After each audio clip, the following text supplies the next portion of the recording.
Hey everyone, it's Pat from 5 Minute Cruise Tips. If you saw my other video about Royal Caribbean's Independence of the Seas, you know that I loved the onboard experience, the shows, the music, the activities.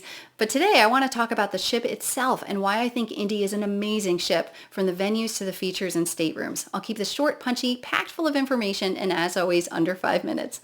Independence of the Seas is a mid-size ship in the Freedom class, which is my favorite class when we sail with the kids. I think it's the perfect balance of having enough features for the whole family while being small enough that you can get to know the crew members and other passengers and not take forever to get from place to place. Starting with the bars and lounges, Independence has the nicest playmakers that I've seen on a royal ship. It's spacious with 2 spread out pool tables and plenty of seating to have a drink, a bite to eat, or watch a game.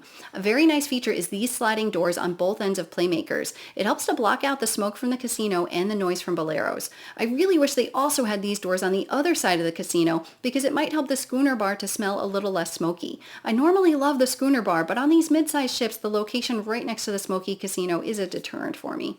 The Star Lounge at the front of the ship is a great venue for live music, silent disco, and game shows at night. It's quite spacious, but can get crowded for the more popular events like karaoke. The Viking Crown Lounge is a classic staple on older Royal Caribbean ships, and these ships in the Freedom class, like Indy, are the largest ships that have it. I love the panoramic views of the ocean from here. It's usually a quiet spot during the day and more lively at night. The Royal Promenade does feel like a shopping mall, but it's great for people watching, catching a quick bite to eat at Sorrento's or Cafe Promenade, or grabbing a drink from the English pub or the R Bar. This is also where they have the dance parties that I love so much. For the kids, Independence has plenty of features to keep them active. There's a sports court, a flow riding surfing simulator, dual water slides, mini golf, a rock climbing wall, a kids splash pad with 2 hot tubs, this thing which I call the potato chip climber, kids clubs, and an arcade. And the Studio B venue offers laser tag and ice skating, which you can reserve once you're on board. The pool deck has a lot of nice features: 2 main pools, 3 hot tubs, a multi-level pool bar including nice seating overlooking the pools, and a quick service included food venue called Fish and Chips. Indy is one of only 2 ships in the fleet with this venue. It's not super fancy, but the chicken tenders, fried seafood, and french fries really hit the spot for an afternoon snack. The upper pool deck also has Johnny Rockets, which is open for lunch and dinner for an additional charge. My teenager is convinced that their milkshakes are better at sea than on land. The adult solarium is open air and spacious. I love the 2 huge cantilevered hot tubs. They're nice and toasty and can get crowded, especially on sea days, but if you're patient, a spot will open up. I sailed on Independence twice recently, and it was actually a little chilly on the Bermuda sailing out of Cape Liberty. I was pleasantly surprised that they heated the main pools and the solarium pool, and they had blankets available to check out at the towel station. So if you're on a colder weather sailing, such as to Bermuda during the shoulder season or to Canada, you can see if these options are available to stay warm.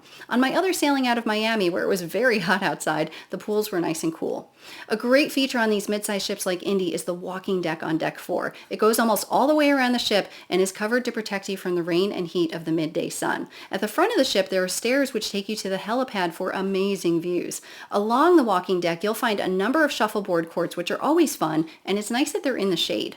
The walking deck is a great place for sunset pictures, but you won't see many people after dark because it can get very windy at night. On the aft of the ship, the walking deck is a beautiful spot for that classic wake view. However, I was disappointed on my sailing out of Miami because the aft view is taken up by a bunch of luggage racks. I don't know if this is the norm for sailings out of Miami. Maybe it's because we sailed out of what's typically the MSC terminal, and maybe the ship just couldn't leave its luggage racks there. For the staterooms, I had a standard balcony on one sailing and a suite on another sailing. The balcony cabin looked a little dated, but functionally it was great. The bathroom was a good size and had a shower door, not the dreaded curtain that gets too friendly. There was a lot of storage throughout the cabin. The bed was comfy and the mini fridge stayed nice and cold. The cabin was a little dated and had some wear, and we had one maintenance issue, but it was resolved quickly. The suite was nice and a lot more spacious, but the real highlight was the suite perks, including the services of the concierge, who was outstanding, the suite sun deck, and the daily happy hours at the suite lounge. I love the location and layout of the suite lounge on these Freedom class ships. It has nice seating options inside and a great outdoor area overlooking the pool deck. So overall, I think that Independence of the Seas is a terrific ship with a lot of nice venues and features to enjoy. Although she's slightly older, having been in service since 2008, she's still in her prime and can be a compelling value compared to the newer ships. Thanks for watching. If you have questions or thoughts about Independence of the Seas, let me know in the comments. And if you're wondering, okay, Independence is a nice ship, but will I have fun? Watch this video next, all about the onboard experience.